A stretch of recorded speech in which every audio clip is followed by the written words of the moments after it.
bienvenue tout le monde. C'est la 7ème vidéo donc, de cette série Route vers les 4 Dan.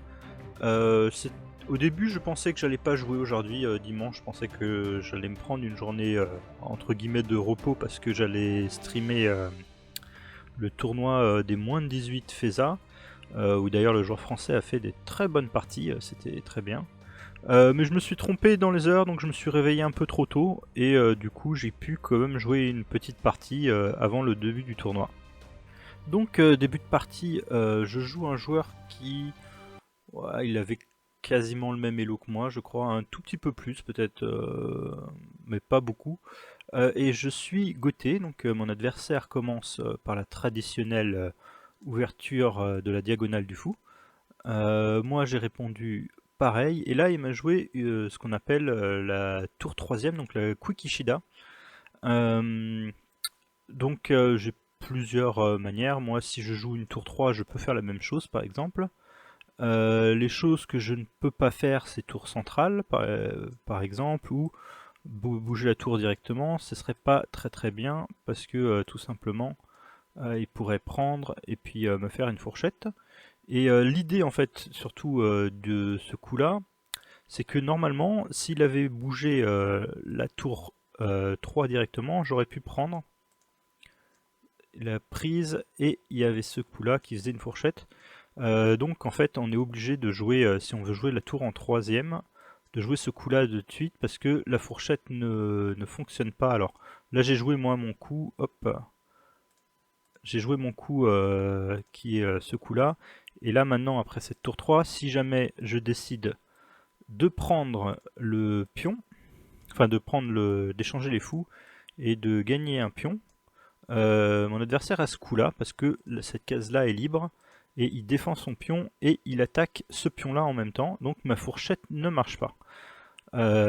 Et ça va arriver du coup à mon coup que je vous recommande d'ailleurs contre la tour 3. C'est ce coup là tout de suite. Et l'idée c'est que ça protège ce pion, donc là à nouveau je menace fou prend fou. Parce que lorsque lui aura son contre, il attaquera ce pion, mais ce pion est déjà protégé, donc il a qu'un seul coup ici qui est correct, et mon adversaire, vu qu'il est fort, va le jouer, c'est fermer la diagonale. Donc ici, il y a pas mal de possibilités. Je pourrais pousser une deuxième fois le pion, mais j'aime pas trop, bon, tout ça, ça amène à pas grand chose. Parce qu'il peut me jouer ça s'il veut, il peut même théoriquement me jouer ça. Et moi j'aime bien garder en fait cette case de libre pour en fait de temps en temps il y a une histoire de alors lui il veut jouer cette structure là, et de temps en temps si je garde cette case de libre j'ai plus d'opportunités tactiques, notamment des fois avec un fou qui peut s'échanger contre un cavalier, et puis je peux réutiliser le cavalier. Donc j'ai pas envie de pousser très vite le pion, et je joue ce coup là donc qui maîtrise un petit peu cette poussée sur la 3ème sur laquelle il me menace. Donc mon adversaire joue ce coup là, donc bon, c'est quelque chose de relativement classique parce que c'est la structure qu'il veut obtenir. Moi je suis pas obligé de répondre, et d'ailleurs j'ai pas envie de le faire, je vais tout simplement continuer d'aller dans mon château. Mon adversaire ensuite joue ce coup là, qui est relativement classique, et là je finis mon château qui est un bateau pour l'instant. Ici mon adversaire devrait, s'il jouait de manière un peu classique, commencer à faire son château. Mais c'est pas ce qu'il va faire, il va jouer le silver tout de suite. Moi je vais jouer ça, alors l'idée c'est que je l'empêche complètement là de pousser. Et il décide enfin de faire un coup droit. Et là j'ai pris une décision, alors c'est quelque chose que j'étudiais un petit peu ces derniers temps contre les tours 3. C'est tout simplement de jouer maintenant ce coup là et de décider de combattre en fait sur cette 3ème colonne. Donc bon, c'est la colonne 7 mais c'est la colonne 3 pour Sente. Donc l'idée c'était pour moi de pas pousser déjà 2 fois le pion parce que ça va me faire économiser un temps, et en fait de essayer très vite de casser cette tour 3, surtout que moi j'ai déjà fini plus ou moins mon château qui est un bateau, et mon adversaire n'a pas encore fini son château. Donc lui il a joué ce coup qui là va me permettre tout de suite de casser en fait sur cette colonne. Après la prise, il m'a joué un coup qui est pas mal, enfin en apparence, c'est ce coup-là, donc je ne peux pas prendre parce que ma tour est en l'air. Et je ne peux pas... si je recule, l'échange de tour m'est pas forcément favorable hein, ici, parce que j'ai pas l'initiative tout simplement. Il pourrait peut-être jouer ça, alors il menace la prise, il menace ça, c'est relativement ennuyeux, et moi j'ai pas réellement de cases encore de l'autre côté, donc j'ai pas envie d'échanger les tours. Et du coup, j'ai joué le coup. Alors, on pourrait aussi jouer ce coup-là, mais c'est pas top. Hein. C'est pas très ambitieux, ou même ce coup-là qui serait lui un peu plus ambitieux. Bien que peut-être après prise, il y a peut-être des argents qui traînent, c'est pas top non plus. J'ai joué, à mon avis, ce qui est le plus fort coup de la position, c'est ça. Ici, long terme, enfin long terme. La menace, si jamais il passe son tour ou qu'il fait un coup de château, je vais pouvoir probablement tout simplement poser un pion. Et là maintenant, je suis en train d'attaquer 2 fois ce pion. L'autre chose, c'est que je vais peut-être pouvoir réattaquer encore une fois sur la deuxième. Donc c'est une position qui est déjà délicate pour lui, il faut vraiment qu'il fasse attention. Et ici, il m'a joué ce coup, qui à mon avis est pas très bon, parce que tout simplement en fait, il enlève le clouage du général d'argent. Donc tout simplement, vu que j'ai 2 attaquants sur ce pion et qu'il a qu'un seul défenseur, je décide tout simplement de prendre le pion et ça me fait un pion de plus. Donc dans cette position, maintenant j'ai un pion de plus, il va falloir qu'il essaye de trouver du jeu, mais il a encore d'autres problèmes tactiques. Alors tout simplement par exemple s'il essayait de pousser pour échanger les tours et obtenir un peu une initiative, je pourrais prendre et là je menace par exemple l'argent, donc s'il vient là pour être sur la tête du cavalier, moi, je peux tout simplement peut-être prendre ici et en fait, il y a son fou qui est en l'air, donc il a encore des problèmes tactiques, il peut pas vraiment jouer comme il en a envie. Donc ici, il décide tout simplement de renforcer la protection de son roi, mais je crois que sa position est déjà très très compromise ici. Et je décide donc de faire une des fameuses techniques de pion, qui est ce coup-là. Qui est très embêtant parce que bon, bah, ça attaque la tour et ça coupe vraiment cette défense sur ce pion. Il pourra pas prendre ni avec le fou ni avec la tour parce que tout simplement je vais pouvoir échanger un général d'argent contre une des grosses pièces, donc c'est un avantage matériel qui est déjà très très bon pour moi. Et s'il prend avec le cavalier, il risque d'avoir quelques soucis. Je peux tout simplement peut-être prendre comme ça et récupérer ce pion. Et là, j'ai encore une très grande attaque. Il commence à souffrir. Donc, mon adversaire a décidé tout simplement de ne pas prendre le pion. Alors, peut-être quand même, un prise avec le cavalier, c'était le moins mauvais. Mais il décide de jouer ce coup-là. Donc, bon, il n'attaque pas réellement, en fait, mon général d'argent, parce qu'il est protégé par le fou.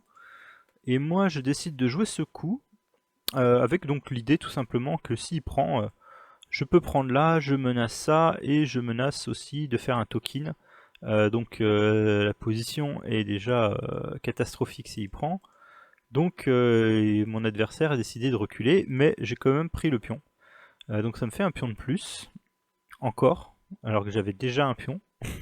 Donc ça me fait 2 pions de plus, et avec un pion qui est hyper dangereux, et en plus j'attaque le silver, et bah, c'est assez horrible. Ici, bah, il n'y a qu'un seul coup en fait pour pas perdre ce général d'argent, c'est de proposer l'échange.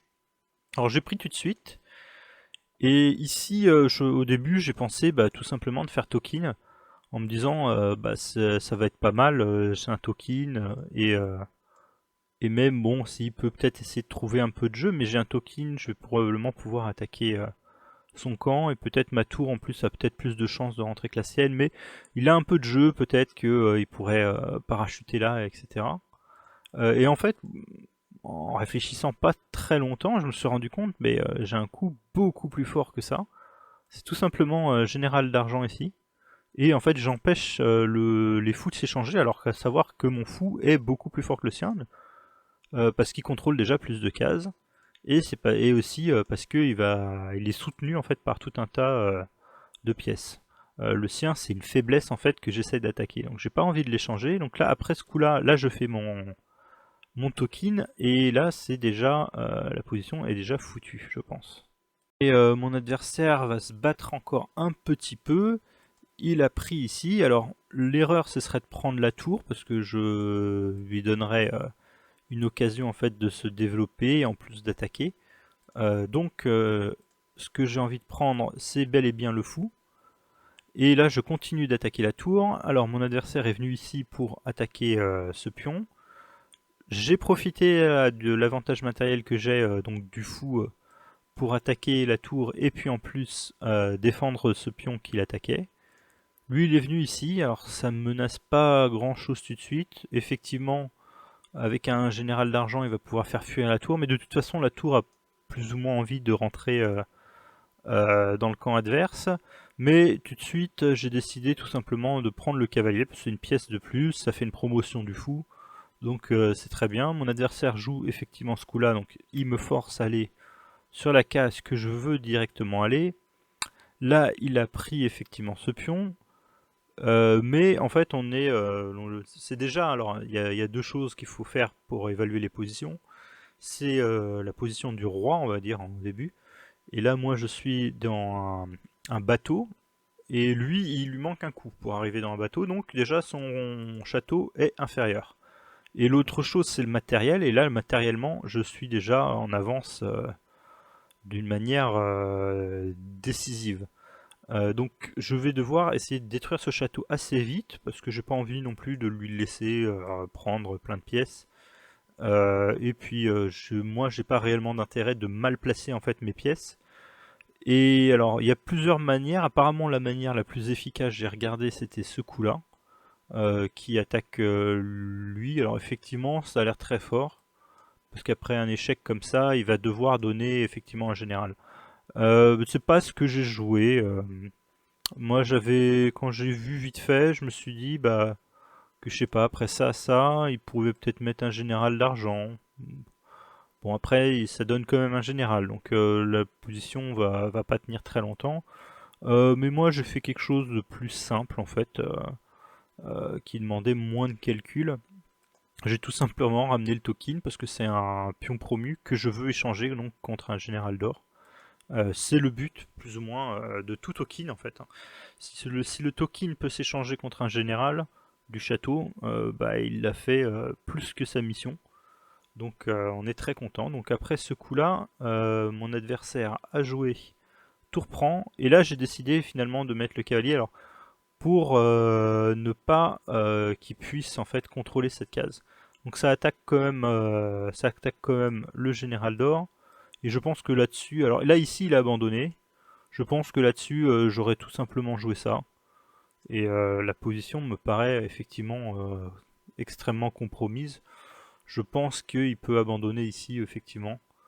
Il y a rien de très choquant parce que il peut pas éviter en fait prise par exemple. Alors s'il joue un coup, s'il joue un coup, admettons pour se mettre dans son château, je peux probablement jouer ça, hein. Et donc on a un mat comme ça. Donc c'est des choses assez classiques. Donc il a complètement raté l'ouverture. Donc bon, c'était une victoire relativement facile aussi. Mais voilà, c'est des choses qu'il faut connaître, surtout quand on joue la tour 3. Comment réagir contre quelqu'un qui fait une contre-attaque, on va dire, sur la colonne. Là, il a très mal réagi et sa position s'est écroulée très très vite. Donc voilà, c'est l'heure du bilan. Après cette partie, on est à 6 victoires, une défaite. Je m'attendais pas à faire un parcours comme ça en fait. Et je suis assez surpris quand même que les adversaires jouent, on va dire, enfin, pas très bien les ouvertures. Parce qu'il y en a beaucoup qu'en fait, c'est même pas réellement mon niveau de jeu qui me permet de m'imposer, c'est juste que bah, je connais un peu les ouvertures et eux font n'importe quoi dedans, donc j'ai une position qui est déjà gagnante et ensuite c'est relativement facile. Donc sur les 1950 là pour atteindre le Quatrième dan, je suis à 1911, donc on a gagné 111 points depuis le début de cette série, donc en 7 parties c'est beaucoup plus que ce que j'avais prévu. Donc ça se trouve la série va s'écourter relativement vite, même si bon bah, il me reste encore 40 points et c'est peut-être les 40 points les plus durs à obtenir. Et j'essaierai de jouer peut-être des joueurs qui sont déjà 4 dan où effectivement ça devrait relativement mieux jouer. Ensuite j'ai joué quand même relativement sérieusement toutes mes parties, alors c'est possible que en face, si ça joue sur un téléphone, etc., ça joue pas à son top niveau, alors que moi j'ai toujours fait attention d'être dans des bonnes conditions, on va dire, pour jouer. C'est quelque chose d'important. Alors, bon, c'est comme ça, je pense qu'il faut faire pour tryhard. Hein. Dès que vous vous sentez moins en forme physiquement, faut s'arrêter. Et là, effectivement, vendredi soir, par exemple, je pensais jouer une partie vendredi. Bon, j'étais très fatigué et j'ai décidé de non la remettre à samedi matin. Et donc, j'ai rejoué samedi matin. Et c'était très bien comme ça. Donc voilà, je vous donne rendez-vous aussi mercredi pour une séance de Tsume sur Twitch.